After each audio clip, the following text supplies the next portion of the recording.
So let's do that. And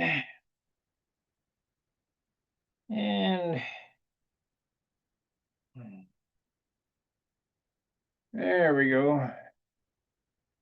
Let's see, we want to zoom in. Hey, we already got a start the meeting off right. Thank you so much. $20.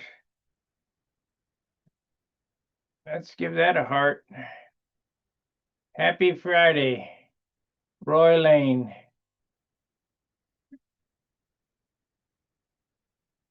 Alrighty, let's let me get this going here. Shoot, I've zoomed it in too far.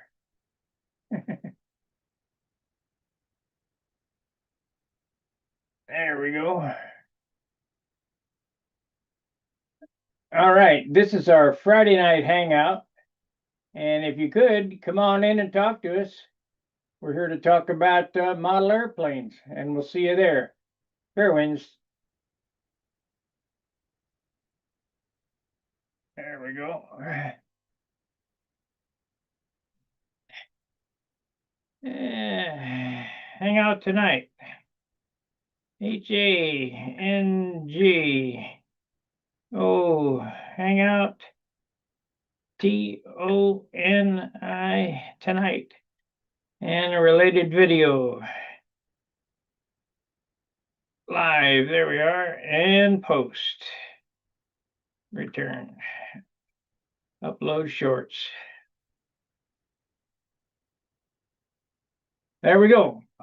All right, we're 87 away from 5,000. I'd like to see that in a month, but that would be my best month on record.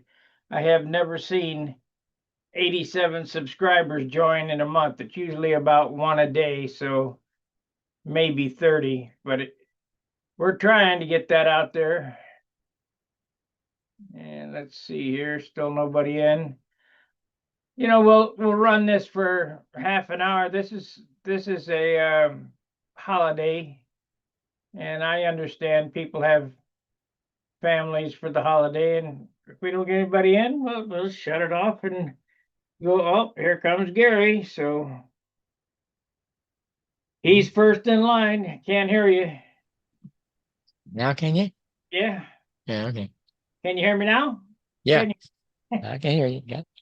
Yeah, I'll just mute myself here a little bit and so in case I sneeze and cough and all that stuff. I don't have to worry about. Boy, you're getting a lot of stuff going here, aren't you? Yeah, here comes John Miller. You got a couple of super chats we see here. A couple super chats? Uh-huh. I only see one. Oh, we got another one. Yeah. Steve Berry, happy Thanksgiving. Very good. Thank you, Steve. I can't post those like I can with StreamYard, but they're there. Uh-oh, here we go. Back up. Hey, Chief, what's up? Not a whole lot. How about you? Just trying to get by for Thanksgiving. I ate so much yesterday, I just woke up. Oh, you're practicing up for Santa Claus. Well, yeah.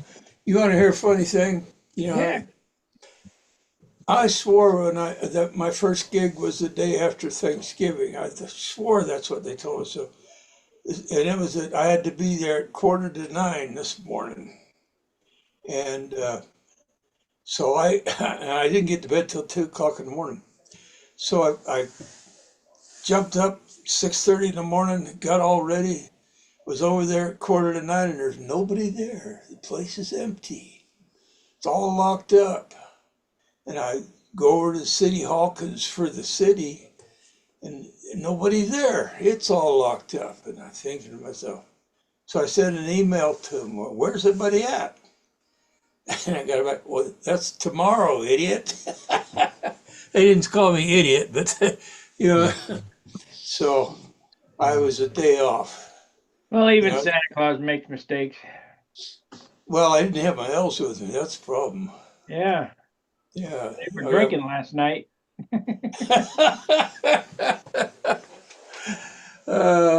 It's a good time of the season. I caught Yeah. a little bit of Macy's parade. Santa Claus! Yeah. You had a big fire there, didn't you, this morning, Where? What, where you live there? me? Where I Yeah. live? Well, yeah, right there in St. Louis there. Some old warehouses or something burned down. Well, we saw some smoke on the way back, but I didn't see nothing about it. Trying Uh, to clear ground for new flying circles, huh? That's I don't it. know. Let's see here. St. Louis fire. Let me look it up real quick. Yeah, it was a burn, had the fire station on it and everything.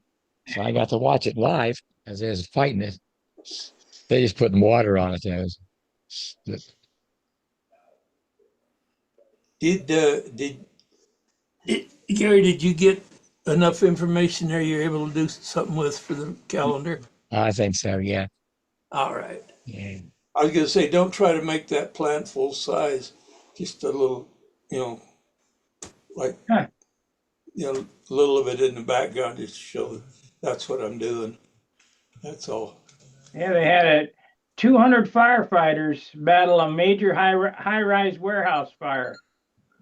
Huh. Wow. Yeah. Wow, that's a Yeah. bunch of firefighters. Huge abandoned warehouse. That means the squatters were in there. Yep. Cold night, and they probably set a fire and to stay warm, and it got away from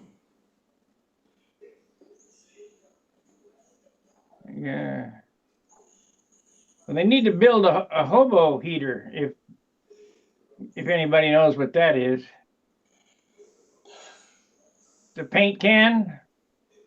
Yeah. Get a paint Mhm. can and a church key and you poke holes in it and you get a fire going in there and put some coal down in it, whip it around your head to get it stoked up and then set it down. We used to use those at the Boy Scouts when I was a kid. That's a hobo heater. Yeah. You seen these they're making these alcohol stoves out of soda bottles, soda cans. Boy, those things are very efficient. They really work well. Another way you can do it is get some chips of wood, get a plane and you plane off chips and you put them in a can and you put a layer in and you pour wax in it and then you put more on it and then pour wax in it and you fill that can up with wax and chips and that'll last 2 hours. Oh yeah. But Yeah, they just light a campfire on the floor. they used to have a heating candle like that. It was supposed to last like 20 hours. Or you can make a mason jar heater where you take a mason jar, and you drill a hole down through it and you put an outer pipe into it and then you put an inner pipe that's just a little bit smaller, a 1/16 of an inch all the way around. You fill it up with alcohol, light it on fire, it'll blow a fire way up there. Oh yeah. There's plans to build that on YouTube. I know when I was living off the grid up in Alaska, I had an Aladdin lamp. Now, Aladdin made a lot of kerosene or oil-fired lamps. This one was unique. I never had one before or after. I'd like to have another one. So you can put out the light equivalent to about a 150-watt light bulb. The glass was about that high. It was I'm holding about 2 foot. And it stood about 3.5 foot tall. And it had a circular burner on it. Not just, like a lot of them just had you turn the knob and little rectangular, straight type, tongue type wick had come up.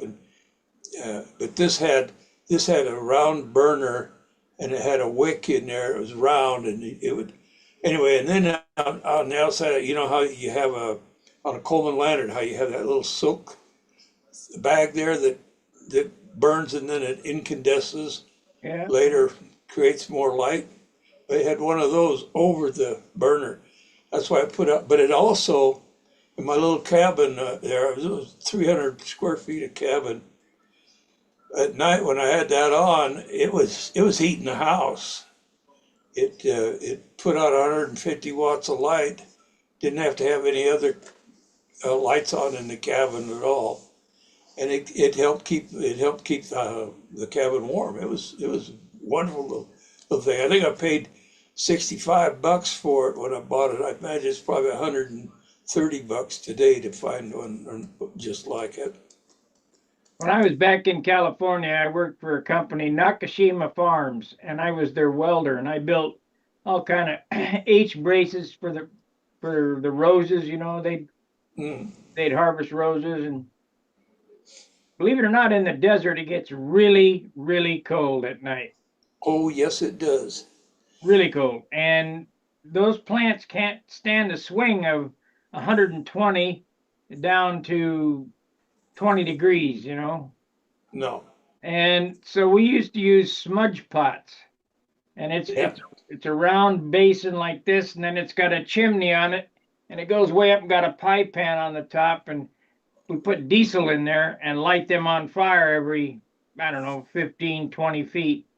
And that Yeah. would heat the orchard up, and it'd be warm as hell in the orchard. Oh, yeah. We use those in San Gabriel Valley in the citrus orchards and the avocado orchards. Yeah. And then there was, when you're having frost warnings, they had little they were propellers on an electric motor. They're stood Right. up about 20 so feet up.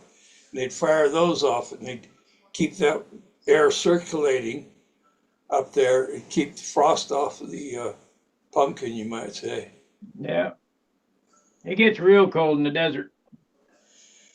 Tell me, that's where I live. Yeah. Well, that's where I'm from. I mean, a lot of people don't realize how cold it gets. It doesn't snow, but that 100-degree swing is what gets you. Yep, yep. I remember got stuck and had to spend the night out in the desert, kind of unplanned. Nobody in Southern California, at least when I was a kid, went with that newfangled glycerin for your radiator. You just put water in the Yeah. radiator. And so we're out there, and I realized it's going to get down below freezing. We got this old 47 Ford flathead V8 convertible. Yeah, and we're out in the middle of the desert, out between Lancaster and Bakersfield, somewhere out in that area. And so what we had a piece of visqueen, and we drained that radiator and that whole coolant system and we made a bag out of that visqueen, and put all the water in from the radiator and that, and tied that off, and we hung it up inside the cabin so it wouldn't freeze. The next Thank you, morning, Wayne. Thank you, Wayne, for the, excuse me, for the like. And Minnesota Mike, where are you from? I don't know what he's talking about there.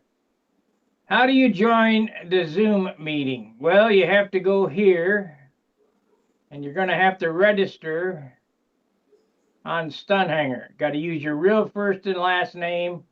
Copy. We'll go here, and it'll probably take you to the login page. Paste. You'll have to register. So there you go. There's the link.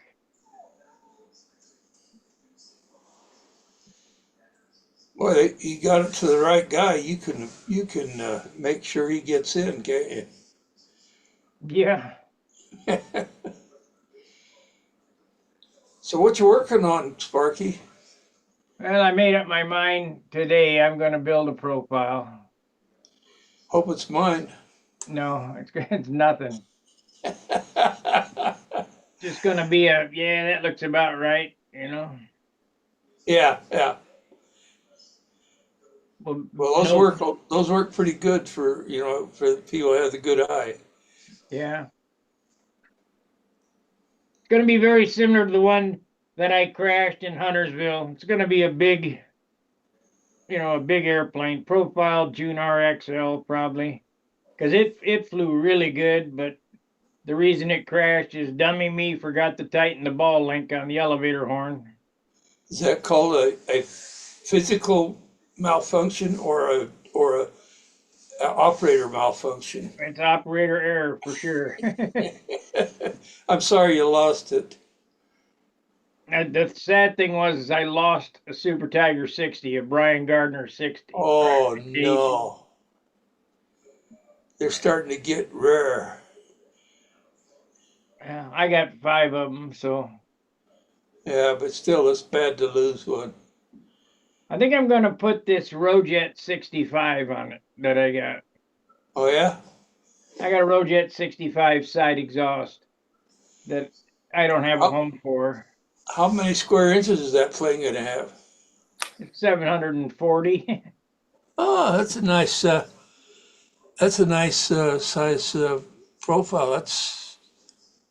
That's in And the size the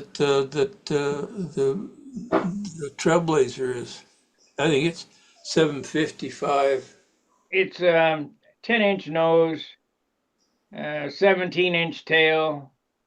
I think it's about 30% on the elevator stabilizer. And What's your percentage between the stabilizer and the elevator? 30. 30% on the Yeah, elevator? yeah. So you got 70% stabilizer, 30% elevator? No. The whole thing is 30% of the wing. The wing, okay. But so what I'm trying to find out is, like I like to use 60% stabilizer and 40% elevator, Oh, they're 50-50. So it's 50/50. yeah, it's 4-inch wide stab with a 4-inch wide. This is at the root with a 4-inch elevator. Okay.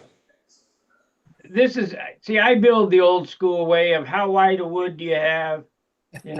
Inboard wing is the length of the stab. That kind of yeah, that looks right. Okay, good to go. I couldn't agree more, Sparky. I couldn't agree more. How I built too. It's Uh, easy. Tim Meeks, who used to be from out in the East Coast there, he knew the who was it had the Junar? Uh, which one? But not the Billy Brewer had one. But you mean somebody else? No, maybe I'm thinking not. Dave Heinzman had one. No, I'm thinking it was a design, and it's not the Junar. It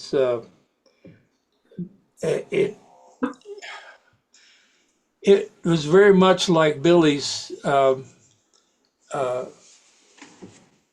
primary signature design there, the Harry, Aries, but it was a little bit bigger, a few little changes on it, and there was a fellow there in the East Coast that did it.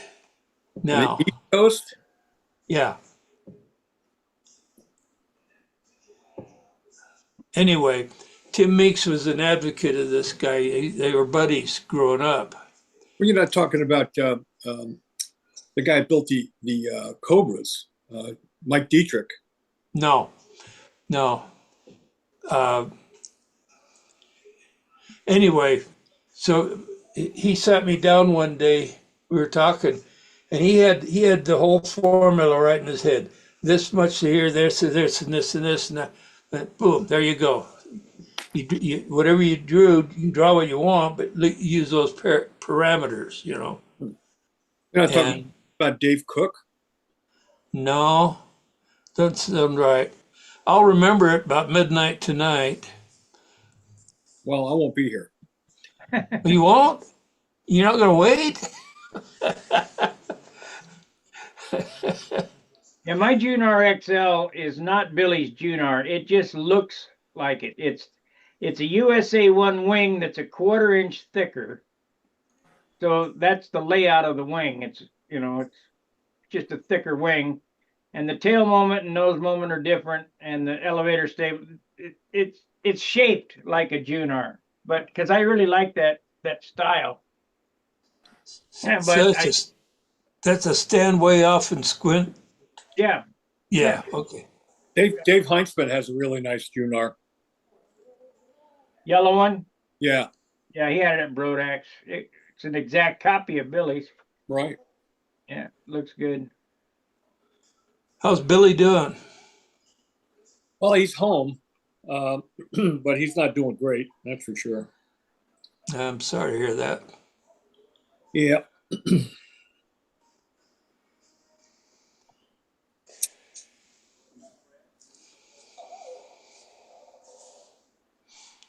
So, any of you guys think about going to the Southwest Regionals or the VSC this year? Thinking about it, not going to do it. Yeah. I'd love You to go. don't have an airplane parked there in Tucson? Yeah, I don't have one out there anymore. My airplane used to winter better than I did at Warren's house. But no, I tried to make it out there with Jim, you well know, a couple of years ago. And Jim had that medical emergency. And we couldn't. Oh, yeah. So that was my last shot, I think, at VSC. I can't drive that far anymore with my legs and back. I understand. I enjoyed it, though. I went 22 years. So, Yeah, well, that's where I first met you, you know. yeah, I remember. You had that twin flight streak, was it? Oh, we met the year before. There we go. Okay. I had a 15 size. Oh, I hate this when this happens. It was a non-flap design. It's very popular. It was most memorable in the fact that the stabilizer and elevator was way in front of the vertical stabilizer. The lieutenant. No, this is a profile. Well, lieutenant, it was a profile. It's magician. Oh, magician. Okay, yeah. Yeah, I had a 15 size magician, and I flew it. And you come over. You were judging. You come over, shook my hand, said you'd never seen a junior magician run the whole pattern before. Yeah. A magician, the standard one, was a good flying airplane back then, I thought. Yes, Yeah. yes, it was. The only thing that was wrong with that airplane, you had to replace the stabilizer. It was too thin, Yeah, 1/8 inch. too flimsy. Yeah. Did that on the Excalibur too. The Excalibur had an 1/8 inch, and I went to a 1/4 inch on that. Yeah. Boy, that's a good flying profile at Excalibur. Yeah. Oh, yeah. Dick Mathis's airplane. Yeah. There were two of them. You know, there's a 1 and a 2. One was had turbulator strips along the leading edge, like the Ken High Panther did, and Yep. the other was standard kind of construction. Right. Walter Umland kitted it, and he kitted the 2, and he was listing it as classical legal, and it wasn't. It came out after the one was, I think, the first one was. the first one is classic legal. Yeah. And that was the nice thing about the first one. You could take it to meet. You could fly classic and profile and Pampa. Ray Firkins had one of those. Yeah, he had one of those. He had somebody cut him a bunch of rib sets. He gave me a set of ribs I've got around somewhere. I'm going to build another one. I liked flying that. It was so much fun. I had a OS-35S on it that Glenn Dye breathed his little magic on it. Put a new rod in there, a Super Tiger rod, a bushed rod. That was the weak point of that engine. And boy, that thing just ran and flew just beautifully. Yeah, that Tiger rod found its way into a lot of stunt motors back then. Yeah, I know. There was this guy on the East Coast. Do you remember a guy named George Hupschmidt? No, I don't. Barkey probably does. No, I don't, Bob. No, George was the parts guy. He was down in Glassboro, New Jersey, and he bought out huge lots of parts of engines. And he had all the Super Tiger needle valves and venturis and liners and piston rings and everything you could think of. And he had the Super Tiger rods. And, when we discovered that Max 35 needed a stronger rod, and I think it was Richie Tower figured out that the tiger rod would fit if you just relieve the case just a little tiny bit. All of a sudden, George had this run on super tiger rods. Oh yeah. Well, is this the guy that had the truck with all of the parts and he had like a hobby shop in the back of his truck? I think he did, but I think you're thinking of somebody later. This guy, Bill Barth. Oh, This is an Excalibur kit that I cut, I don't know, probably Oh yeah, 5 years ago. The Maybe nose- it's been more than that.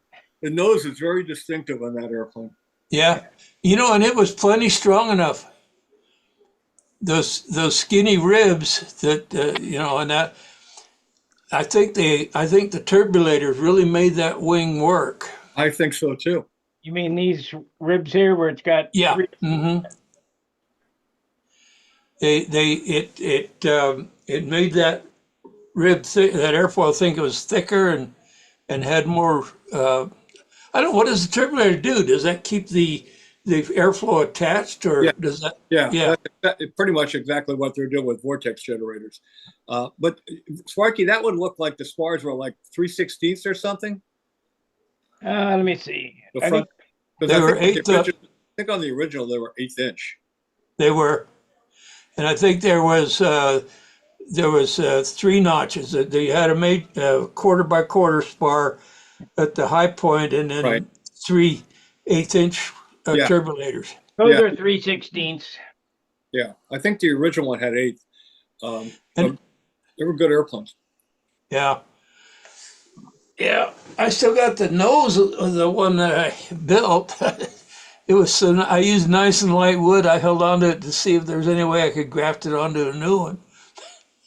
Well, that Kenhai Panther, the first one, the Midwest Panther later had a C-tube wing, but the original one from Kenhai had the turbulator strips, just like the Excalibur does. And when I was a kid, I don't know if you know the name Eddie Mailer or not, Big Ed Mailer, I've heard the name. the famous air show pilot. Yeah. Later years. Well, he worked for my dad. My dad had the airport in Doylestown, and he worked for my dad as a machinist, actually. And then on his off hours, he would tow the banner down around Veteran Stadium and the Stearman, and Oh yeah, yeah. P6 Texan and everything. Well, he lived with our family for a while, and he built a Kenhai Panther in our basement, and that was like the first time I watched a full stunt ship go together when I was old enough to appreciate what it was. Mm-hmm. And he also had a Nobler, and he was a pretty good stunt flyer, but he was also the 1954 National Free Flight Champion, Sea Free Flight. He was a member of the Brooklyn Skyscrapers. Interesting guy. He got killed in a air show routine. Oh, that's too bad. He was flying a PJ 300. Yeah. That some of those guys were really multi-talented like that. And I always respected the free flight guys because there was somebody that knew how to trim an airplane. Oh, absolutely. They knew little tricks. I don't think we've yet learned. I always wanted to build a Kenai Panther just like the one he did, painted the same way he did, white, blue trim and everything, just, out of memory. Last time I saw him was at Red Reinhardt's memorial service. They were good friends because Red worked for my dad too. They were like my two heroes, and they both live with my family, so we shared a room. And the last time I saw him was at Red's memorial service, and then not too long after that, he died in a crash. Hmm. I lost two of my heroes in pretty short order. Yeah. Yeah, that's tough.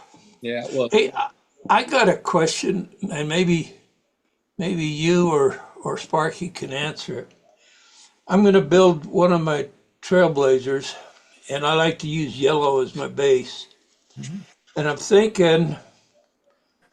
thinking last night because I wanted to do a simulated dyed silk span, but I don't really have the base. I don't have any silk span. I don't really have the base or anything to put in there so I decided that maybe I might want to try dyed silk.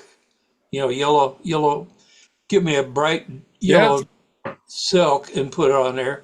Yeah, it looked good. Be lighter too, That's what I was thinking. and stronger.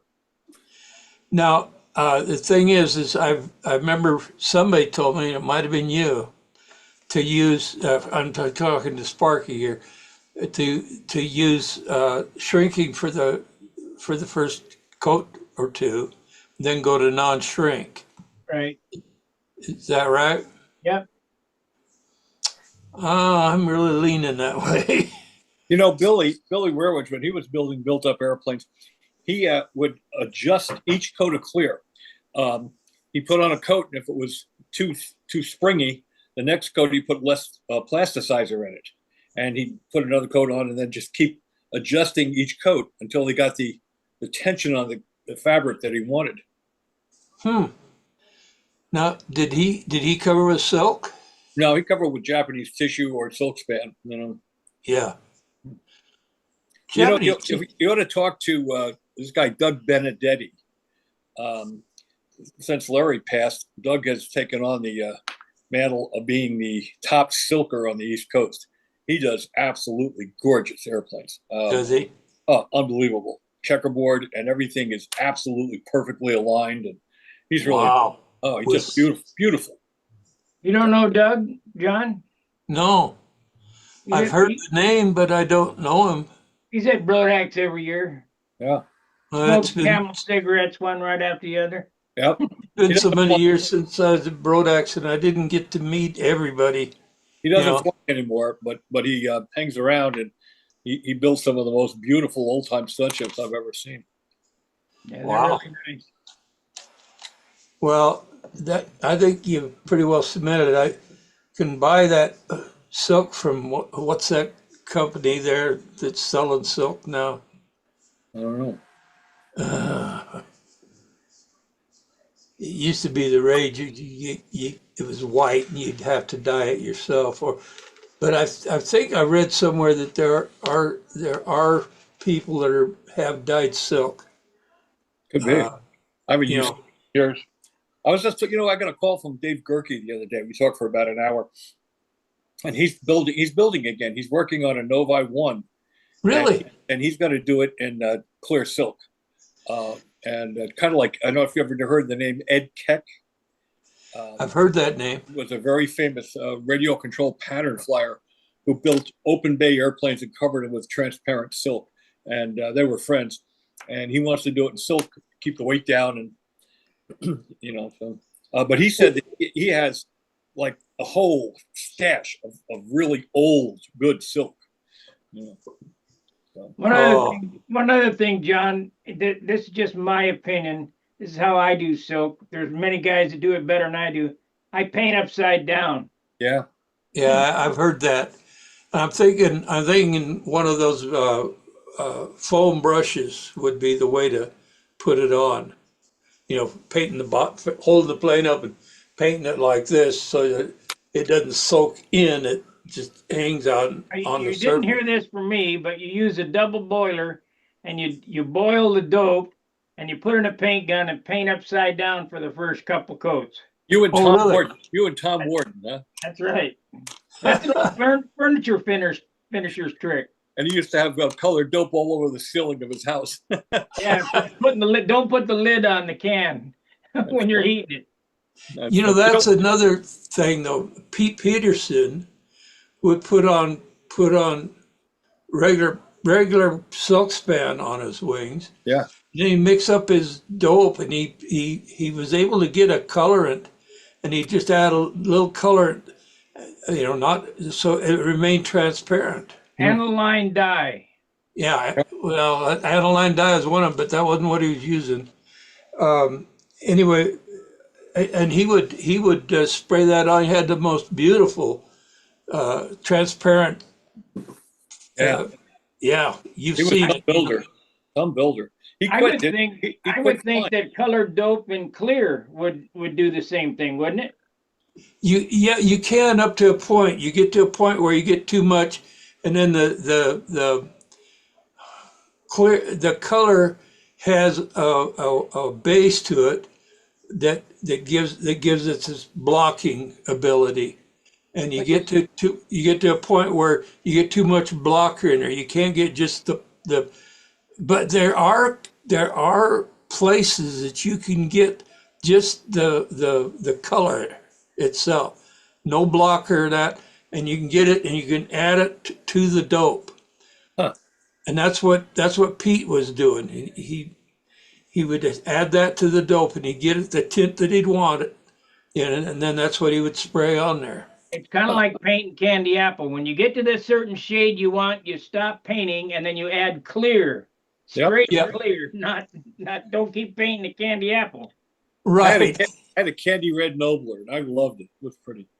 I bet it was pretty. Yeah, it was. Well, Red, Reinhardt, do you have white trim on it, or? Red Reinhardt crashed it. Oh, that's the one, huh? Cost him his motorcycle, didn't it? Yeah, well, I crashed his bike, then he said we're even. Well, yeah, I'm thinking pretty heavy that, on the flying surface to have that silk, dyed silk on it. Larry Scarinzi used to do a lot of them, and he would find he had like Sparky had, referred to aniline dyes that he got and would put into dope, and he'd add enough in so that when he did test panels, he could get the clear dope was dyed to match the dyed silk span. And Oh, and then when he covered the wing and then painted the fuselage, he'd do opaque finish over the areas where the two would meet, so you wouldn't see it.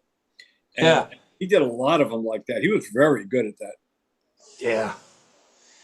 Well, that's half the fun to me.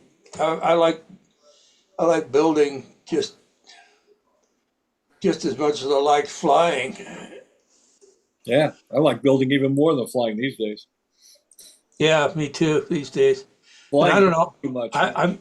This is going to be a big experiment for me because it took me 6 months to build a SV11 ARF. But that's because I made some changes on it and that, and my hands don't work as good as it took me all day with these hands to get the motor mounted. Wow. And so, but anyway, I look at it this way. What have I got but lots of time, right? Small victories. Yeah, yeah. I get it. Later on tonight, if we get more people in, I'll do if you don't mind, Spark, if you want me to. I won't want if you don't want to. Another how-to. That's all right. Yeah, Up to you. I don't want to, infringe on this. that's fine. That's what we're here for, to spread information. I got an interesting one, I think, tonight. I'm working on nacelles, and a lot of people don't understand about how to build. They're scared to build a twin because of the nacelles, making them and mounting them, and it's really simple. And I could go through a lot of it, here tonight. You just make a fixture, bolt the nacelle to it, Yeah. glue them on the table, and glue the airplane to the nacelles, right? Well, that's it. He's got the method of locking it up and jigging it up and that, and then putting it together. Then when you get done, you got the motor mount and the nose ring. Yeah. Look at that. There's What's that going on your new twin, or is that another fixture? Does the speed controller go right behind the motor? Yeah, they have been in the past, but on the last airplane we built, we put the ESCs in the fuselage, and it works just as well. So when I'm shortening the nacelles now, making them a lot shorter, it'd be a little more difficult to get the jetties in because they're pretty long. So I'm going to put those in the fuselage. The only bad thing about that is that wire is so heavy. I mean, I haven't had a problem with it. I mean, 14, Wouldn't it be nicer if it was half the weight? Well, sure it would be, but Yeah. but you got to be able to make it work. Yeah. And I love the way they fly, so I'm going to stay doing it. I mean, I'm not going to change what I'm doing. It's not prohibitively expensive in weight. The airplanes are coming out around 64, 65, 66 ounces, And that's with 20 inches of disc span. I mean, that's, Yeah. that's light. You're talking about the way they run. I at the Las Vegas meet, I was judging, and I really got to see and hear how these systems are working. And Yeah. it's like you said, it's absolutely apparent when that thing is kicking on, kicking off. Oh, yeah. It was very eye opening. The active timers. Yep. Absolutely. Yeah. I'm Now, is glad that climb and dive? Excuse I got a me. question for you. Yeah. Where does a crossfire balance on the wing? About 2¼ inches back from the leading edges. Okay, this airplane here, it has a crossfire wing in it, and it balances about right there. So that's probably 2.5, but Yeah, same ballpark. 2 3/4. You think that'll be okay, like as is? Well, it depends on your feeling. If you like it a little further back or a little further forward, I don't think it really makes a big difference. Well, I want it far enough back that it'll turn good. But if you want it to turn better, move the balance point forward. Use a bigger spacing on your handle to get more elevator in quicker and reduce the flap throw. Then you'll get it to turn and stabilize. Yeah, I like little nose heavy. Yeah, so open up the handle. What's your handle spacing? They're 5 inches. Yeah, I'm over 6. Robbie's about 7. I'm using the Casminato handle, the small one, opened up all the way. I got the 90 millimeter with the frames that are reversible, so you can go out a little further. There was a fellow flying in the Midwest in the 80s, and he had a handle. I swear he had an 8-inch spacing on that handle. I don't know who he was. I can't, but he was very nosy. You go out there, and he had this big old handle out there, and he flew quite well. Well, Darren won the 1996 Nationals with close to an 8-inch spacing handle. Looked like a broomstick. Yeah, Who designed the Cycle 6? I can't remember the guy's name, from Ohio. Cycle 6. The Cycle series? Cycle, Cycle, like in Cycle motorcycle. I don't know. He lives in Cleveland. Not Cleveland. That might have been the guy. Yeah, that's who you're talking about, I'm sure. He makes handles that are super huge. Wow. I want to talk to him. I'd like to get one. What the hell? I got 7 of those CAS handles, and I can open those up to over 6 inches. So. Yeah. What the heck is that guy's name? I don't know. I never knew his name. I just went to some meets where he was at and watched him fly. About my height, about 15 years older than me. Huh. Yeah. Looks about like you now. Yeah, had glasses. Without the beard. Yeah. He used to come to Booter and of course all the Ohio contests. I know you know him, Bob. I know you know him. No, I don't know. But it was very apparent he had a huge handle, ahead of his time. I hate going down. If I have to get down to where I've got like 3 inches of line spacing on a handle, I lose the ability to really control it well. Well, the key to getting tight corners in, is to have an airplane that's not going to stall if you turn a tight corner, right? So if the airplane's heavy and you have to put more flap movement to get the airplane to, not to stall, you're going to kill corner. I mean, Right. a light airplane, reduce the amount of flap movement and increase the amount of elevator throw, but not just increase the throw.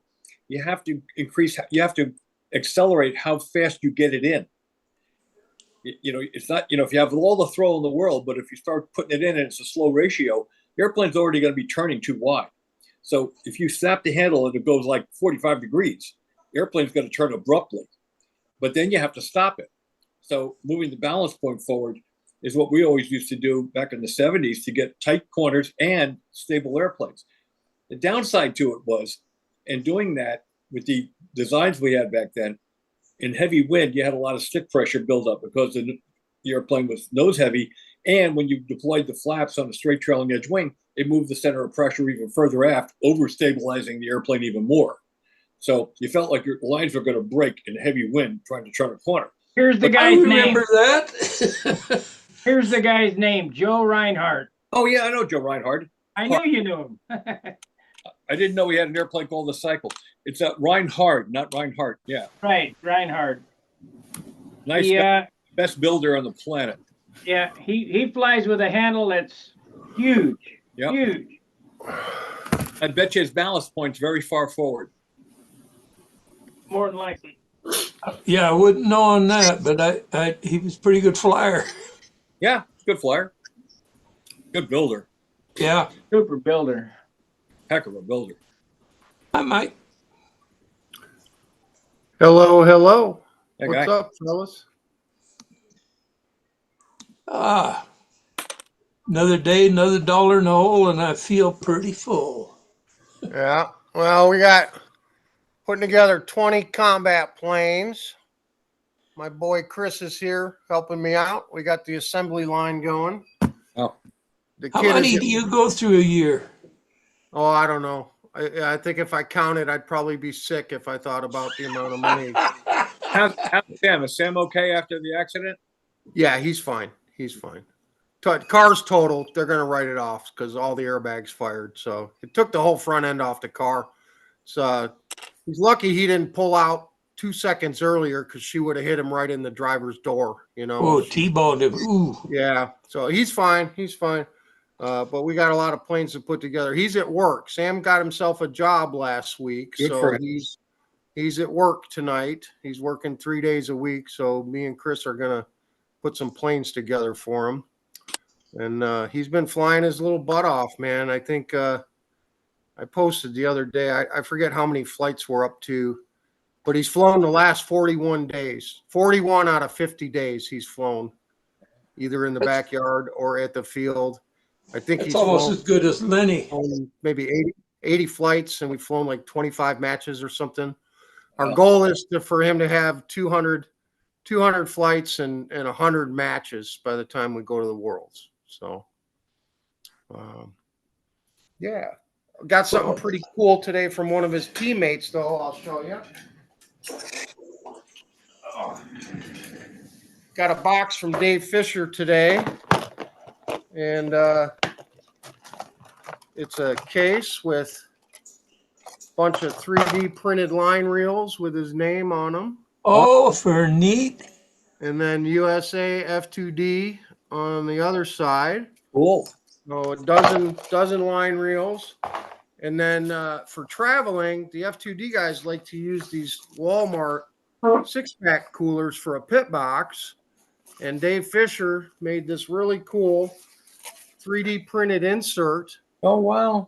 and loaded it up with all the tools Sam will need at the World Championships. And there's a place for glow plugs, syringes, tape, all the tools you need, props, glow plugs on the top, a roll of Tyvek tape fits right in there for repairs and stuff. And you put your syringes in the top. So yeah, Dave Fisher, teammate, sent this to Sam today.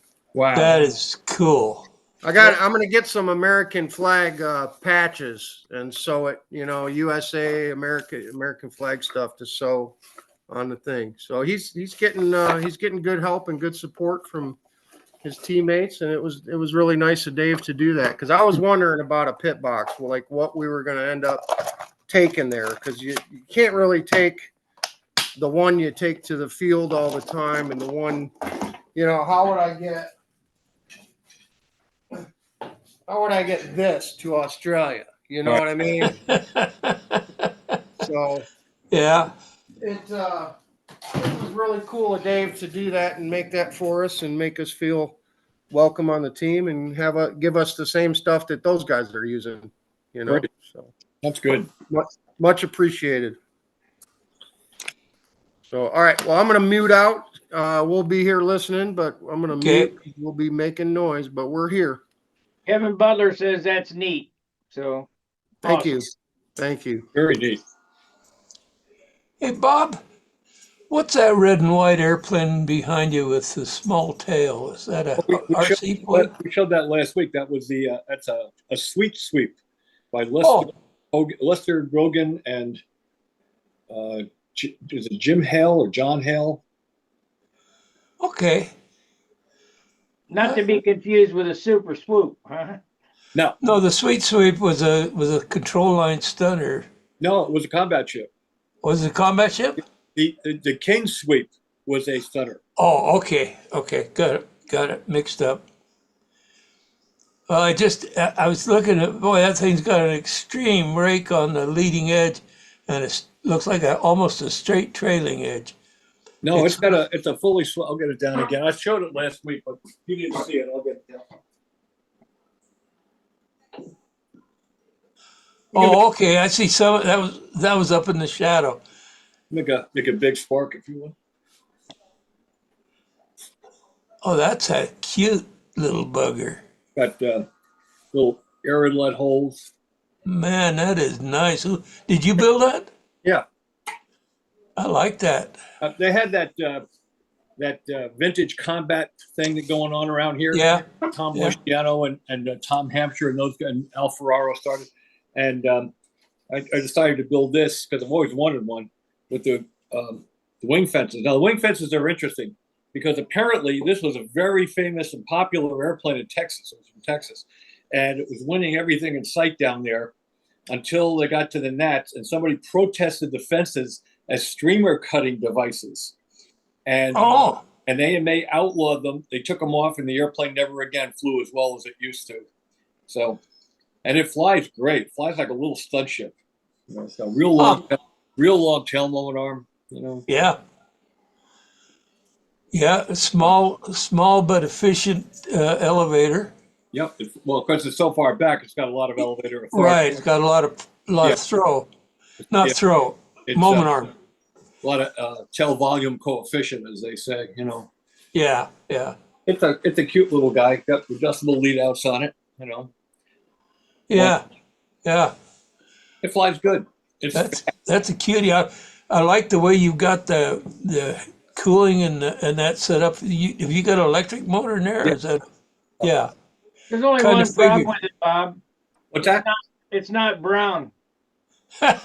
It's not bronze. Oh, it's not bronze? No. Well, I don't do all my airplanes in bronze anymore. Yeah, you do brown once in a while. I do, like dark metallic brown. I do cream now with the dark metallic brown. Yeah.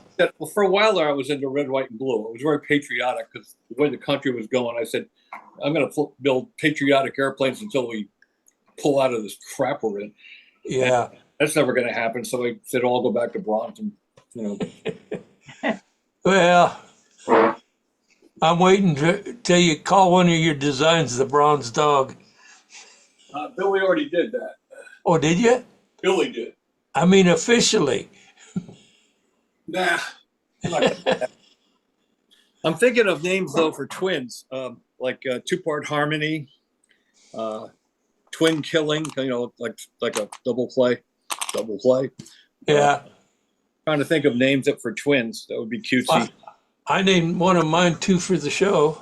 Two for the show. There you go. Yeah. Remember that old song? It Takes Two. Yeah. That would be a good name. That'd be a good name. Yeah. That's like a Paul Walker name. It Takes Two. It Takes Two. Yeah. That'd be fun. Just sit there and come up with names for twins. Yeah. Well, I got a lot of them to name. So. Yeah, you really gone pretty hard over to twins. That's cool. Well, here, Sparky, make it big again for a second. I was going to do this later, but I'll show you now. These are just some of the twin wings I have going on here. Look at that. You're getting into your son's inheritance, though. Towards inheritance, yes, I am. But we got plenty more left. So that's four of the five I'm working on. So wow. Now, Have you got any drawings of what your conceptual is? Because Well, are you building? I showed that. You must not have come on till later last week because I showed it over You, here. It's yeah, you were gone when I came on. here's one of them. Ooh, I like that a lot. Look to it, and I got the wing done, and that's a fully sheeted, built-up wing with foam flaps, and I got the crutch done. Here's the mold buck for the top lock. Super. That's ready to go. And Yeah, I got the blank ready to mold. yeah. You know, yeah. So they're coming along. You're just having way too much fun. Yeah. Well, if I get the parts mixed up, I'll have some interesting airplanes. Yeah, yeah. Well, I've got to finish up some Right. stuff in my Hampshire. Till I can get it. Turn that on private. Okay, I made it back. Lives. Why is this thing feeding back?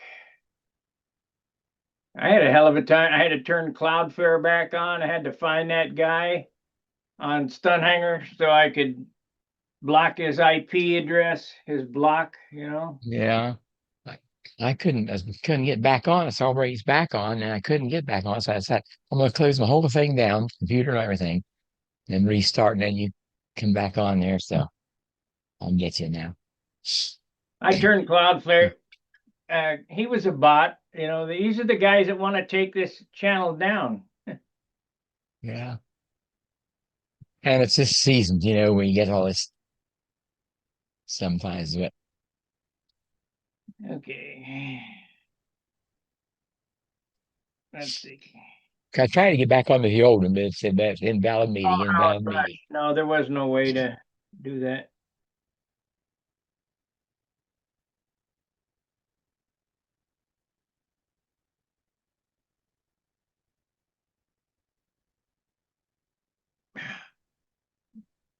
What's wrong with my phone?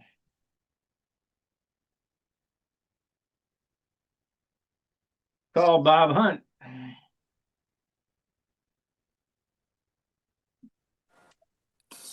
No, there's Bob. That was just me ringing the phone. Okay. What a moron. I Yeah. know. Stupid. Well, he had some type of software that I could not throw him off. It was switching. Just end it. But I turned Cloudflare flare back on and blocked his IP address, so on Stun Hanger, so I don't think he'll be able to get back on. You never know. Happy Friday. Thanks, Steve. Let's see here. I see the previous one went south. Yep, people are jerks, that's for sure. Hopefully everybody makes their way back. Let me call Mike Lonky, tell him we're back.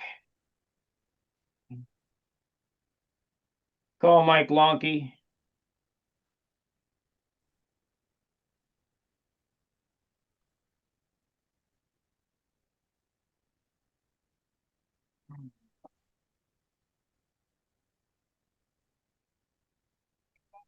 And we're up and running again. You gotta go back on Stun Hanger and get a new link.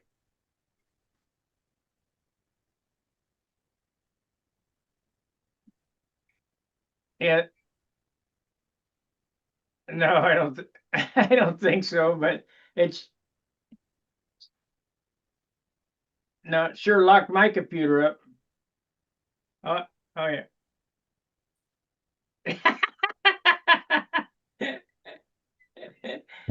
I won't. Uh, yeah. Okay, bye.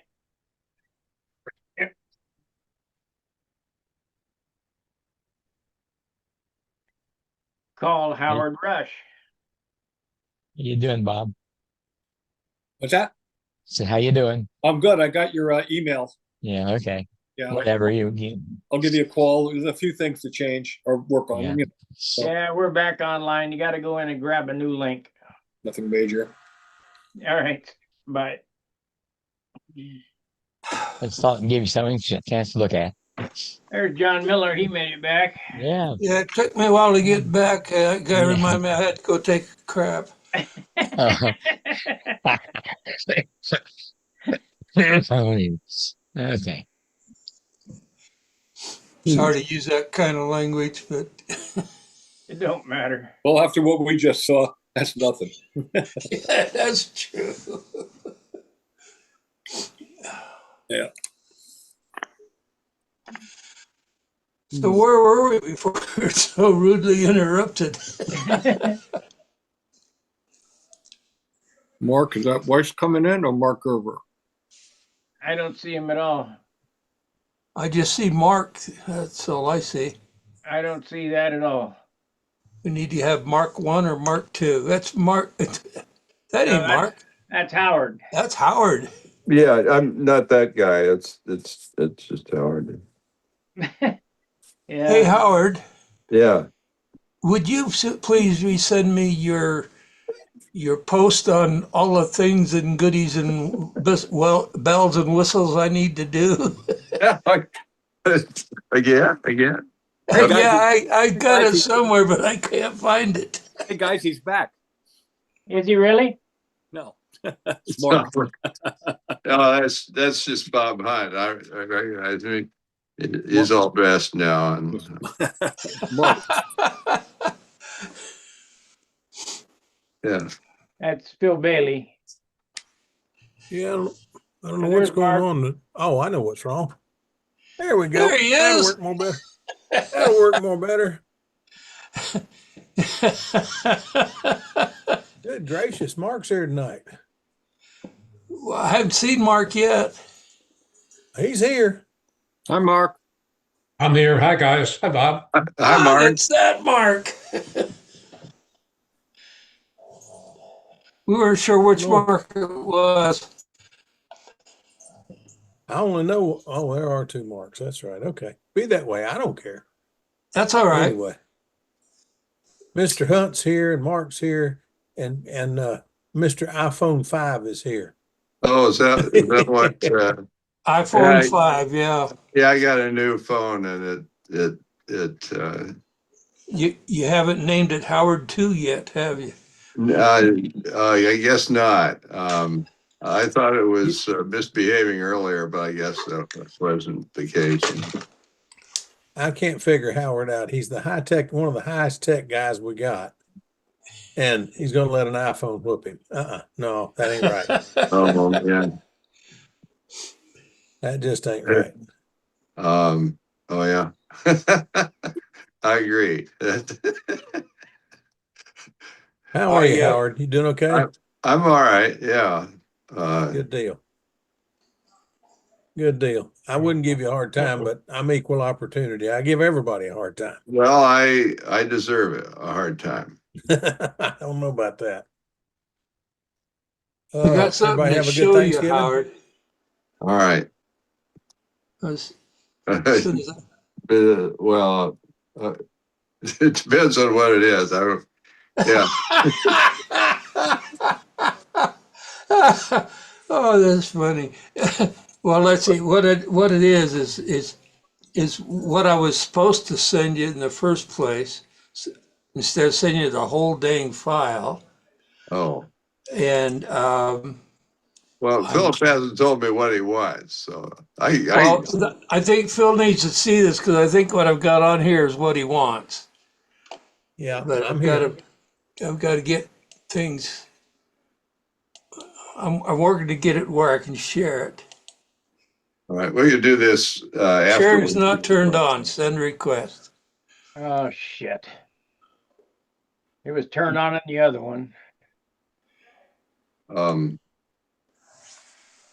We can discuss this later if you want. It's not. Yeah, we can do it later. Okay. What I got there, Phil, just as for instance, tell me if this is what you want. Got all the ribs and the cut pieces that are less than a quarter inch or less in thickness at balsa. And then all the balls, all the plywood parts. Mute yourself, Mike. You got music or something. There we go. Oh, is that what?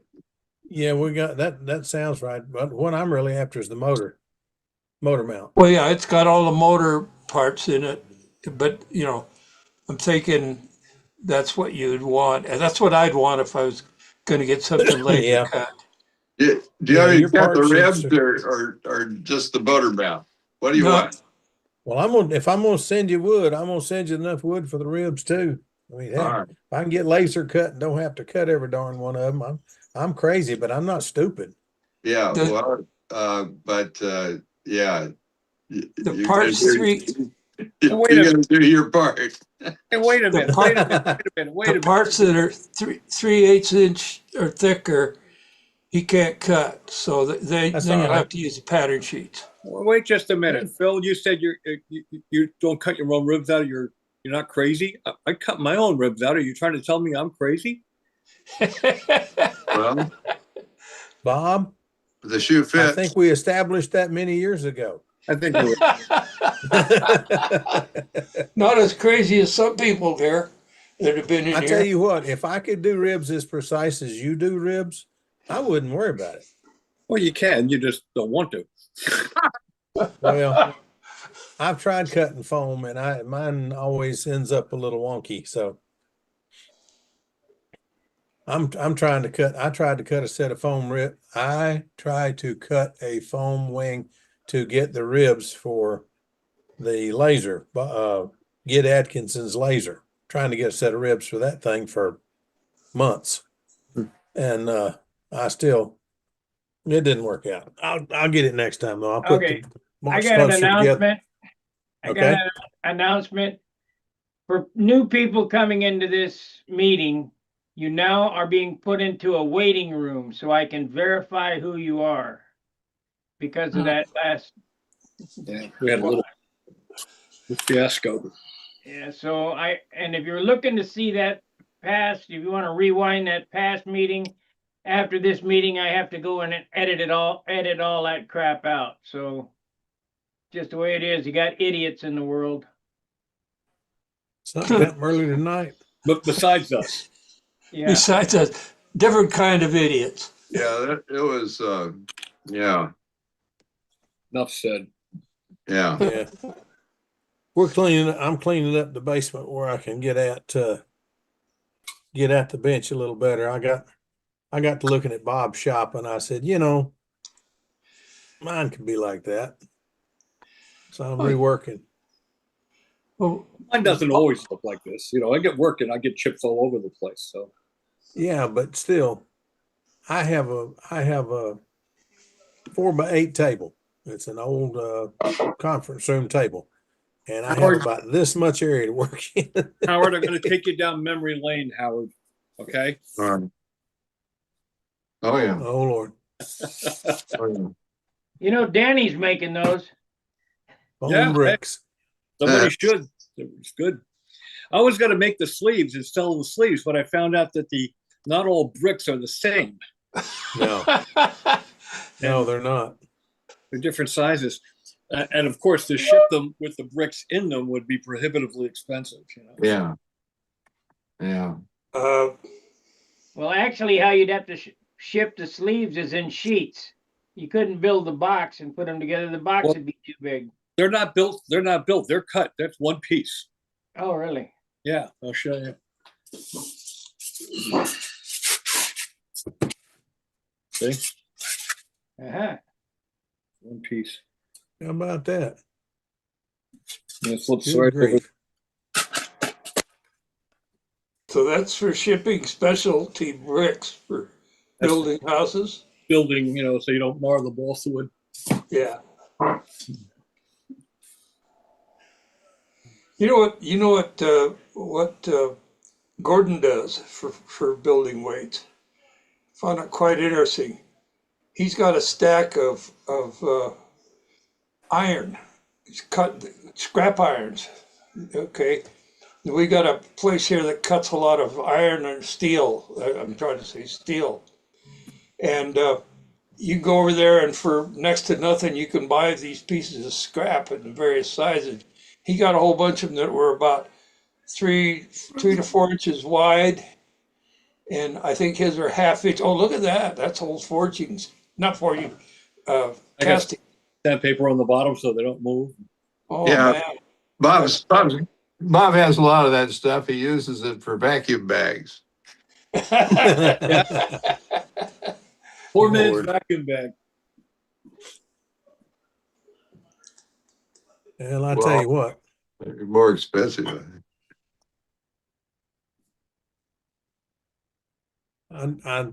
I drove to Atlanta twice to see how a vacuum bag system works, and I still had to come home and try it myself to figure out how to make it work. I have the system, I just didn't know how to make it work. So I came home, and the first time I had it turned up too much, and that made what's called a mess. So, so I mean, you ever seen foam that goes? But anyway, Too the many second time, atmospheres.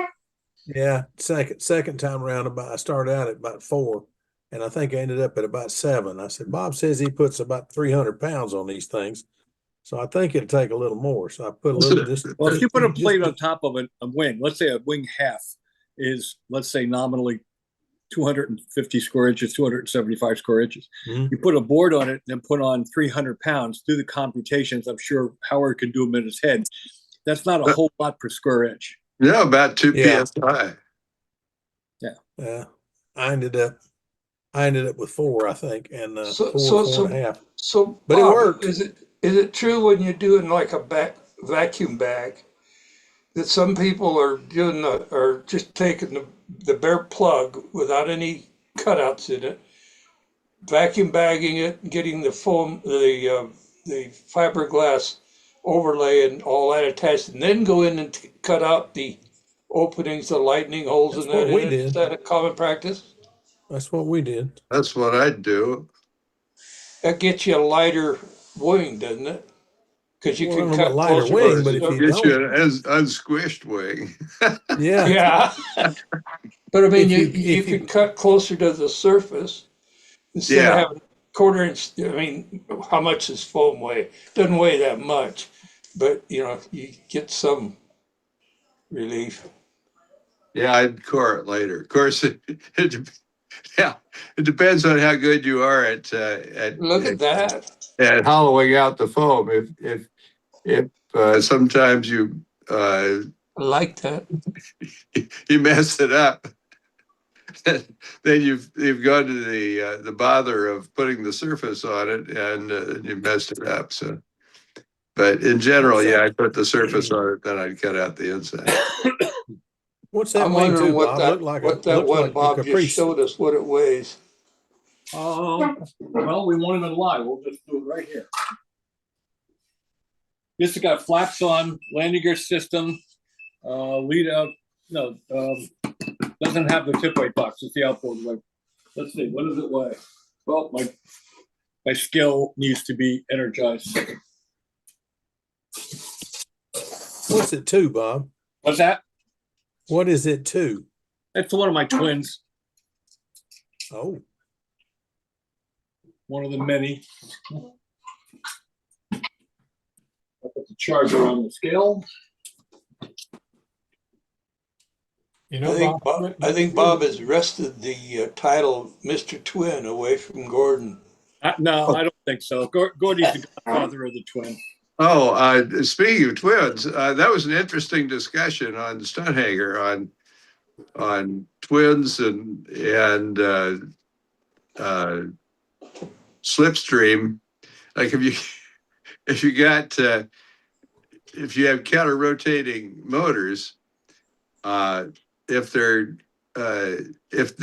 props are coming toward each other at the top, then that's a down force on the stab. If they're coming at each other from the bottom, it's an up force on the stab. Have you had squirrely trim problems trying to have counter rotating motors, or have you just not messed with the counter rotating? No, well, you sent me the, the flow chart of how to do all 4 permutations, which I knew anyway. And I did 3 of the 4, and I really couldn't see a difference. Oh, okay. The only thing I didn't try was turning them both as tractors. I tried turning them tops of the props towards the canopy, tops of the props away from the canopy, and 2 pusher props. And that's how I flew the Nationals in 2015 with 2 pusher props. Didn't really notice the difference. Oh. The red one that That's Howard got, encouraging. it's 2 tractor props. I never tried 2 tractors. Let me weigh this thing. Hold on. You'd think that'd be the first thing a person would try. Yeah, well, not when you're at the top of the technical heap, Yeah, right. That balsa was awful shiny. Me thinks it's already got some finish on it. No, it's not. It's 4.6 ounces. That's the landing gear system, the plate, landing gear plate, tip, and That's amazing. landing gear system in there. That's And it's amazing. to be about a 670 square inch plane. Wow, that is light. Wow. That's pretty good. And then you don't have to put as much finish on it because of the, because it doesn't soak in, or at least if you do it the way I think you're doing it. Well, I mean, it's got, it's fairly soft balsa wood, so it's going to soak up a little bit of finish. But I may go back to using the carbon mat again. I haven't tried that in a few years, but I got an airplane here. Sparky knows about it. It's a twin that I did several years ago, back in 2014, and never finished. And it was covered with the 2/10 carbon veil and low shrink nitrate. And it's ready for primer. And boy, it's not going to take much but a whisker coat of primer and then go to clear. It's like perfect. That is one pretty airplane. And it's very light. What's that? Yeah. Yeah. I said it's one very pretty airplane. I know that plane. Yeah. I mean, I can get it down if you guys want to see it, I'd love to see it. All right, hold on.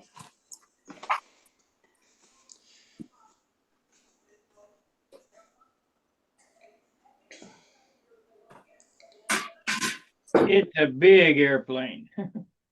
745 square inches. That's pretty big. Yeah.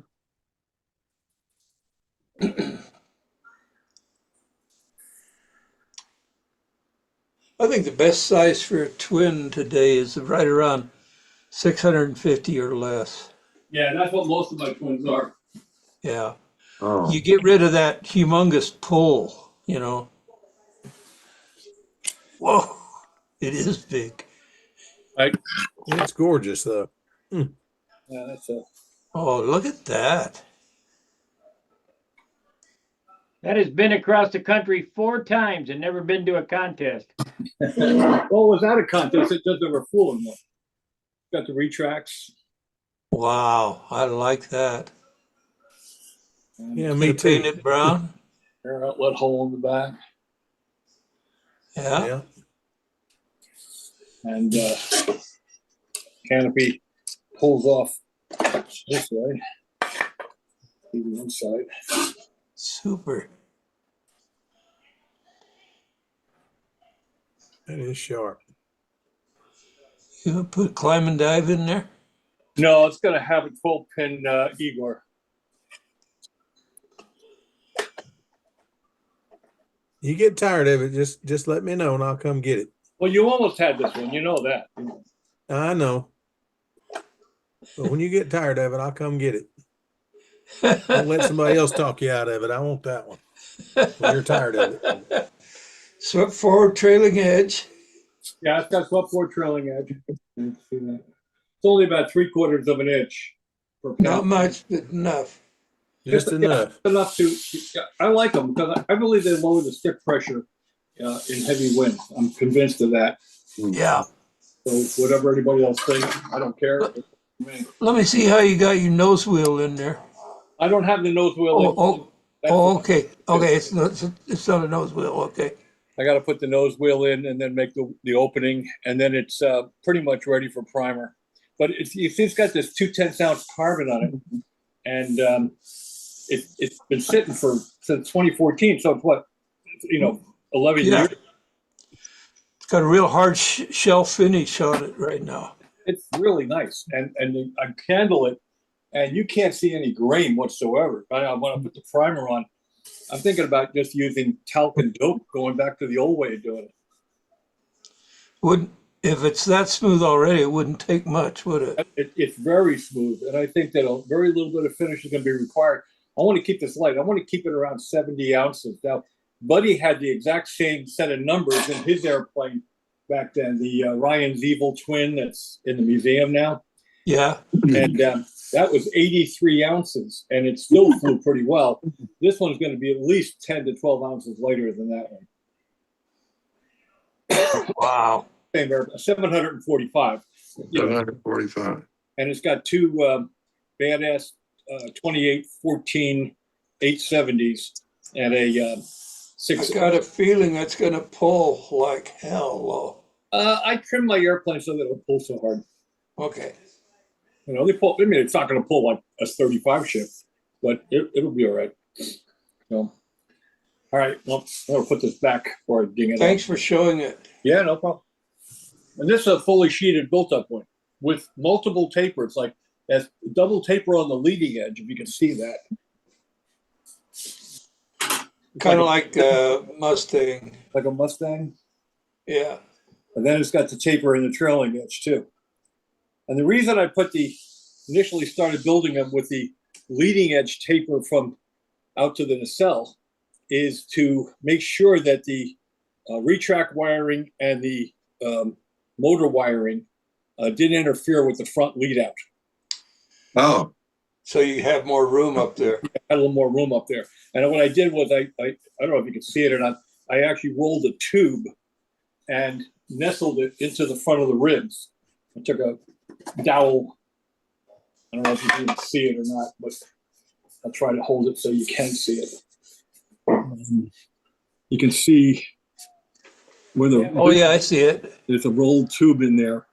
Yeah. Yeah. Everything passes through that tube. And it kind of forms an extra spar too. Yeah. Really Very makes that neat. center section more robust. Yeah. Without adding a lot of weight. Yeah. Yeah. Well, this one will get finished over the winter for sure. So you're not flying the gnats anymore. So where are we going to see this fly? Well, I'm not even sure. I'm gonna go fly local contests that my back and legs allow. And there's some new technology on scoliosis now that may help me, exercising and physical therapy, and also some new surgery that is not so invasive. Because they told me that the surgery initially was going to be a 15-hour surgery, 2 months in the hospital, and 2 years recovery at home. oh, And I said no. And now they got some new procedures, and I'm hoping that I can get one of those and get some of this pain relieved. But I don't think I'll ever fly it in gnats again. I don't think I can take a whole week doing that. Yeah. I'm figuring if I ever fly again, it'll be in a chair like I'm sitting in, Yeah. Oh, well. get Brent to hold you up. Yeah, but what if Gordon's flying on this other circle? I'm on circle 2 and Gordon's on circle 1. Who do you think Oh. Brent's going to hold up? Yeah, that could be a problem. You might have to recruit somebody else. Yeah. Backup there. Well, I weigh 250 some odd pounds. It takes a pretty big boy to hold me up. Brent's a pretty big boy, but you get Brent's brother, Hilton. Brent's brother would probably do it, but he's shorter than Brent. Oh, I don't know how much battery my wife's iPad has here, or how long it's going to last.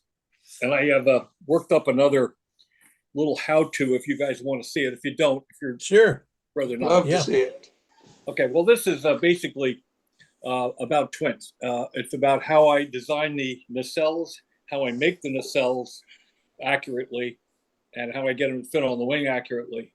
groovy. So what I start with, I design the airplane and cut the wing, whether it be a built-up wing or a foam wing. I make a foam wing version of it. And This is for a high aspect ratio wing I have. This is a dummy panel. It's the same exact templates and everything that's on the actual airplane, but it's just a dummy panel covered with the same thickness material. And you can cut from the root, you can cut out to where the fuselage side will pass over the wing and make a cut. And you have a plug gauge with which to open the fuse side absolutely perfectly. So the wing, so there's no incidents or anything like that. But then with a twin, if you draw a center line or a line that's 90 degrees to the center of the wing, then you can measure from the leading edge to the front of the wing and determine what each cell side has to be in order for the front of them to be square, because there's going to be a taper in the wing. There'll be different shape. So you measure out to where your nacelle is going to be, and you cut another little dummy piece out and use that to lay out your nacelles. The side view of Beautiful. Right? You get your openings and everything that way. And then you can generate from that templates with which to make your nacelle sides from, right? And then you can cut the nacelle sides and double them, and then I build them in little fixtures. I have a fixture where I can just build the thing in the fixture like that. All right. And the front of the fixture is 90 degrees to the center line of the motor. So you can then put in the, what I do is I put in a little wooden piece, a balsa piece here, put that in, and then I put a nose ring on, and then I bolt, and I'm going to explain how to do that here. I should have had this put together. I make the motor mount out of G10. Lay that out and make it. And then I attach that to the motor. So you guys talk for a minute while I attach this. I'll take So, You use any up thrust or down thrust or anything? You can adjust with shims if you had to. I've never had a problem just putting them in 0, 0, 0. Yeah, okay. I think if you're using counter-rotating props, you negate most of that problem. I've never had an issue getting them to fly, pretty much the way I want them to. So I bolt the motor to the G10 mount. A minute here. But I've been doing a lot of work on the cells this week. I got 5 airplanes, and I want to get them rolling. So I've decided I'm going to just take the whole week and just do nacelles and get them all done. Get the cowls on the tops and get them all shaped. And then what I'm going to do is, in the past, what I've done is I've put the nacelles up on a little stanchion accurately to each other. I mount them so that they have the right orientation to each other, and the center line is parallel to the tabletop. And then I feed the airplane in, airframe, and line it up and glue it. And that works great, except for one thing. When you're trying to finish an airplane like that, between the fuselage side and the inboard nacelle side, it gets to be a bit of a chore. So if you were to do the wing and finish it up to primer with the nacelles on it, and then put it in the fuselage, you'd have a lot less problem with finish. So that's what I'm going to do this time. And that's how Rick Cuff is doing his. So you do the wing and nacelle as one unit, then stick it in the fuselage. Yeah. Rather than putting the wing in the fuselage and finishing that and sticking the nacelle on. Exactly. Oh. That makes sense. Too soon old, too late smart. Of course, you got to make an accurate fixture to hold the wing, so the center line of the wing is parallel to the tabletop you're working from. And of course, the nacelles are on their little stanchions, oriented properly to each other. You slide the wing in place, line everything up, and glue it. And then you can finish it and put your fillets in and primer and everything else, and sand it all out without having a fuselage in the way. That's been the biggest problem with the twin for me. Okay, so now what we have is a motor attached to the motor mount. I was thinking Mhm. about that the other night. How do you get that motor in there when it? All right, so now we have one here with the motor mount installed, right? And I'm going to show you how you install the motor mount. Here's one without the motor mount installed. So what we do is, and I'm not going to glue it right now, but I'm just going to show you. Feed the motor in to the back of that plate, which is 90 degrees to the center line. So you know that it's going to sit flush against a plate. Mm-hmm. Right? And then we It's take a front mount motor. front mount. I use nothing but front mounts. Then we take and put our little collet piece onto the motor. And of course, the front of the nose ring is what actually aligns everything. It's dead 90 degrees to the center line. And we put a prop on it. We put on I'm missing something here. Give me a minute. I'm missing a I got it. Back plate. A spinner back plate. Yep. And we put that over there. And then we put a prop on, take up the slack, put a nut on it.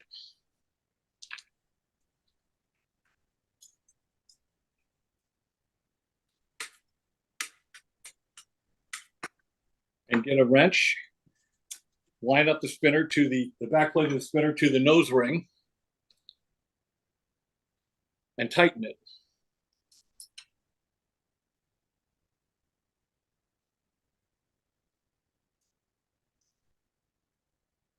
That draws the mount up against that. Yep. Yeah.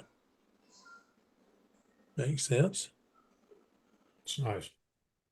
You have to tighten it up a little bit more to get it whole, and you just glue that in and make sure that the spinner lines up with the nose ring, the spinner back plate, and there you go.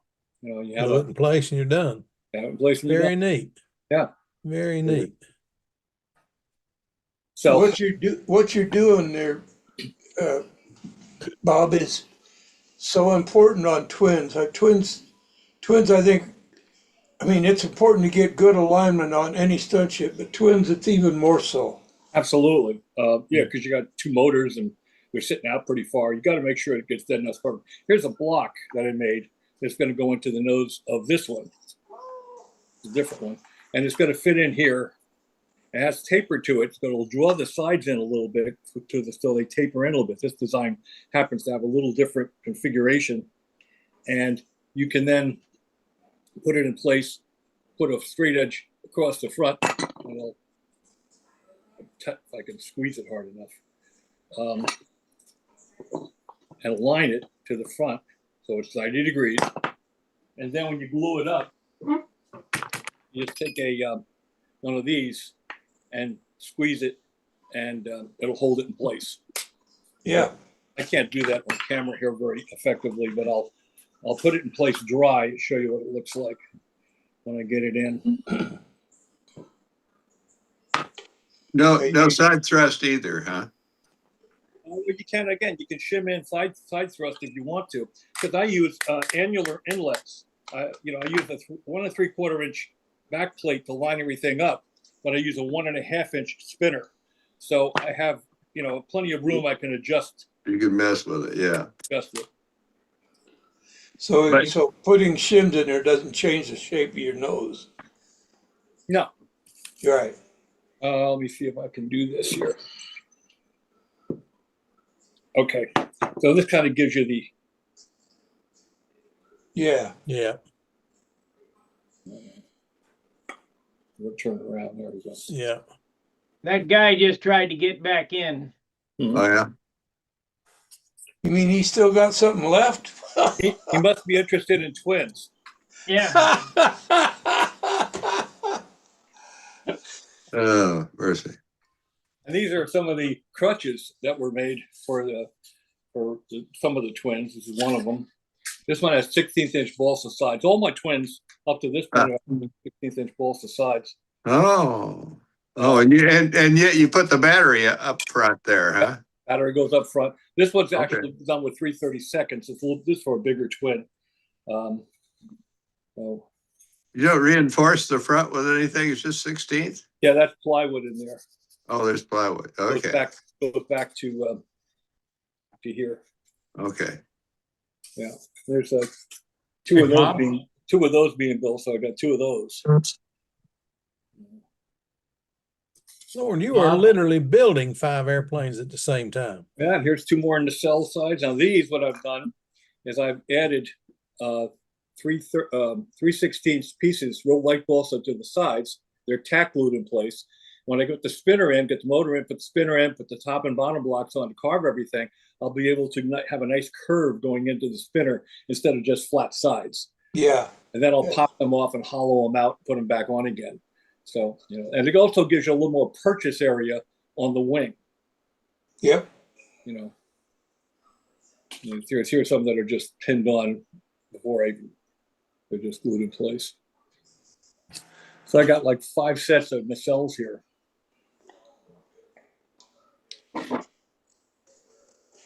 So what's the major difference between these 5 airplanes?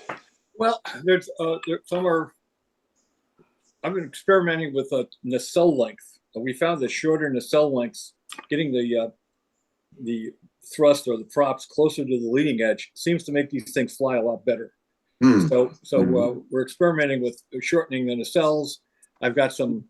I actually built a straight trailing edge airplane, which is rare for me, to try that out. I'll show you. If you make it big again, I think these guys will see. Yeah. This is a straight trailing edge airplane. This is a little bit more sweep forward. This one has about 3/4. This is a fully sheeted built-up wing. This one here.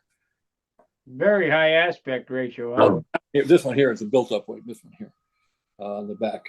This one's a real high aspect ratio. Yeah, it's 7:1. That's a Denny Adamson special. So.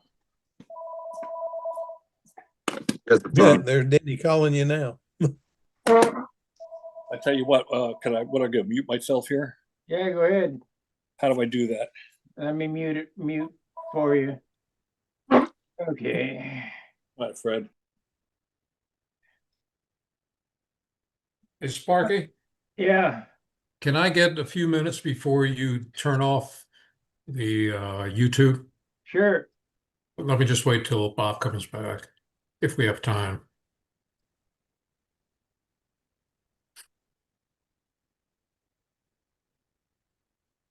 So how have you been, Mark? We hadn't seen much of you in a while. I stay pretty busy. Gathered that. Yeah. November 6th was my 80th birthday, so I'm proud of that. Hey, congratulations. Yeah, absolutely. Happy birthday. Thank you. Yeah. I'm not any smarter, but I'm older. But I wanted to put out some information about the gnats and a couple of other things. All good stuff. Good. Well, he may be on for a while. We got 10 minutes until I. Okay. Well, Bob is aware of just about probably everything I wanted to let you guys know, because I know, Sparky, a lot of people watch this at a later time when it hits their, when they have the time. So 2 years ago, I formed a Nats committee, people just dedicated to getting all the staff together for the event. It's one thing if you pay a lot of money to people to do things. It's another thing when they're volunteers. It's a very different scenario. But one of the things, so what we're doing this year, we want to change the procedure when guys bring their airplanes to the 180 building for appearance judging. And what we're going to do this coming year is have 2 lines, which should shorten that amount of time in half. We're also going to have extra judges and to make sure that they all see the same airplanes, and we know how to do that. The only challenge of doing it is having people to volunteer to do it. So what we're really looking for is 4 people to help us with the checking in of airplanes. They can be flyers, they can be anybody. But we need to get them in, and there's also going to be um, just a hard rule. This is straight from John Hill, who's going to be the event director, that if you're not there to have your plane get appearance points, you're not going to get any. Oh, or you could send a representative, right? Yeah, as long as the plane shows up. That's Who right. who knows what event you're flying is the Yeah. main thing. Yeah, they'll still miss some of the things at the pilots meeting, but if they've been there before, that shouldn't be a big problem. Second thing we're doing is we're going to do as much as we possibly can on the unofficial events on Sunday. Okay. And we're doing that so people won't be so rushed that they have to go to the 180 building. And I've always believed that someone who makes the trip to the Nats should have an opportunity for at least 2 flights. But the way it's going, it's been some of them don't get a second flight, and that's a lot of travel for 1 flight. So I think that's really good news. We also are getting new pull test equipment. Thank you to John Callentine. We're going to pay him for the materials. Oh, good. Yep. And they're very nice. They're contemporary. They're accurate. Our stuff is old and kind of like me. And we're excited about that. Pampa's going to pay for those. That's the easy part. And John has agreed to make 2 of them. So we're happy about that. We're also going to try to get a 4th circle mode before Sunday, just to make sure we can get all these unofficial events in and properly, and that'll require 2 more judges. So when you're trying to save time and trying to make it better for the pilot, the challenge is not that. The challenge is, okay, who's going to manage it? Who's going to judge it? Okay, who's going to collect the score sheets? Now they're going to be more than there were before, or at least in a more of a heavy queue.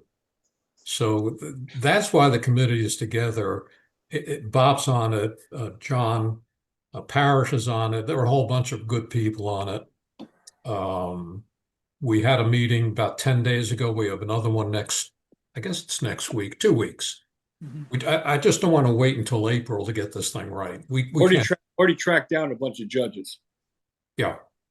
Bob has been great at finding people. Right now, we need an assistant event director. And,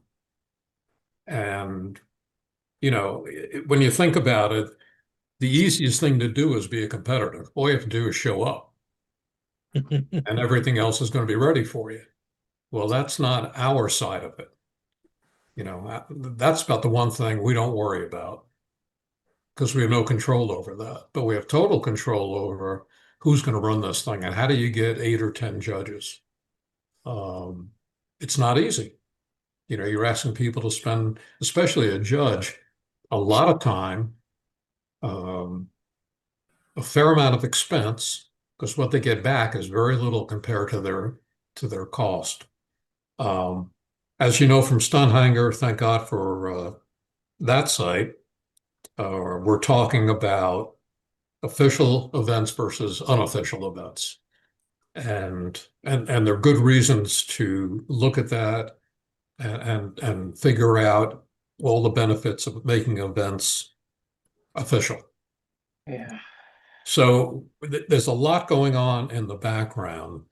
While all this is happening, everyone's going to I was targeting December 1st. I wanted to wait for Thanksgiving to send out information about which district director slots are going to be available if someone wants to run for an election. So I'm not aware of any district director that wants out. So as far as I know, as of right now, everyone's going to run again, the incumbents. But if people want to put their name on the ballot, they can do that. The voting, and I'll get this out to everyone, the voting, you can only vote for nominees in your district. Okay. So if you're in District 4, like I am, I can only vote for someone in District 4. Right now, my plan is to run another year unless someone wants to run against me and get more votes, and then that's the democracy. So in line with that, I really had a heartwarming exchange of emails with Chris Rudd. Chris has just taken on a lot of other responsibilities, and he's done a lot of work for Pampa, especially in the earlier days when he was putting in a lot of hours and a lot of personal money. Well, since then, he has children. He has a new job. He has dogs that take a lot of his time in competition. So I sent him a note and I said, hey, um, we have someone who would like to take this over. How do you feel about it? And that person is Jake Moon.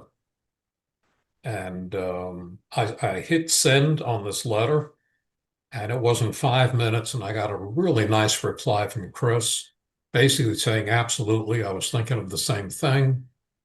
And we worked out a phase out. He's going to work with Jake, whatever Jake needs. And I think the official date for Jake is going to be January 1, but he's already started. A lot of good things. I'm going to put out a note about Chris on all the really good things he's done. And very excited about Jake. That came about at the Nats with Jake coming over to me and asking me what I thought about if he would volunteer to not only build a new website, but be the webmaster. And I think Chris doing what Chris needs to do is a win, and having Jake come on right now is good for Pampa. So both the guys are awesome, and I'm just very happy for both of them. There were a couple of people, Mike Lonke was one of them, who asked me about who was going to be the team manager for the 26 Nats. And I didn't know I was a candidate until I got a note from 26 Worlds. From the Worlds. Thank you, Bob. In Australia. So Yeah. someone nominated me and someone nominated Brenda.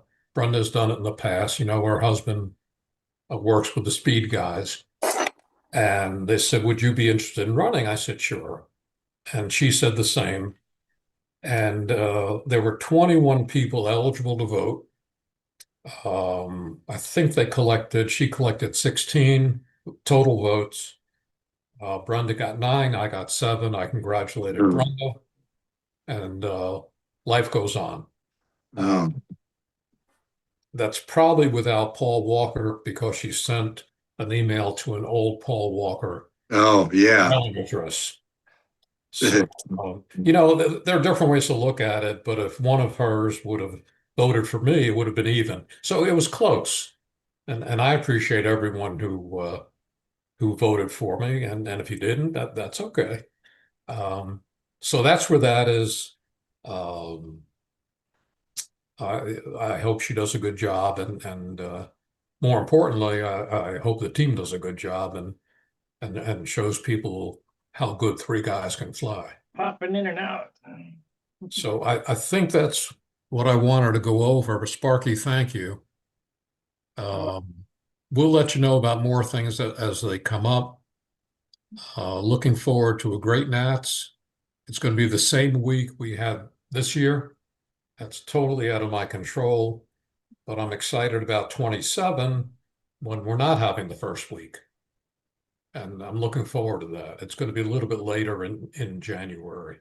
This is also, and it seems to be contradictory. It's either the 100th year of the Nats or something like that.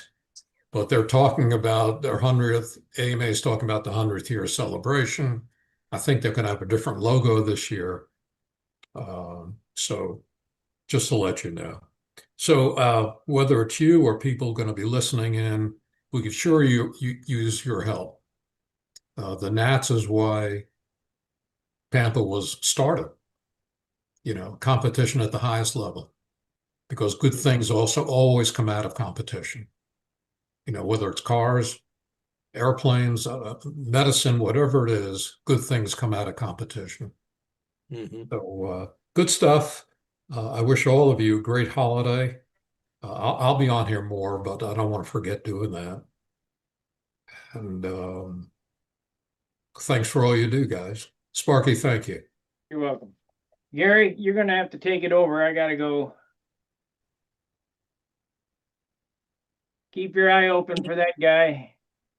If that guy Oh. comes on again, we just all get off. You know? I'll just shut her down, man, if he Well, comes back. I'm thinking that I'm going to have to somehow he got a hold of the meeting code or whatever, because I have banned him from Stunt Hanger, so he couldn't get a new login credential.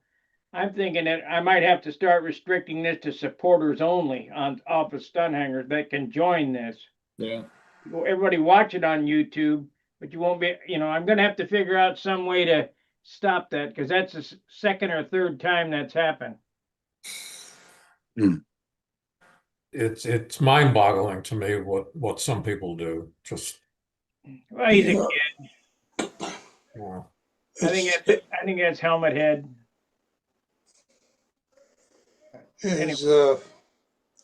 As much as it takes to be able to hack like that, they could be gainfully employed.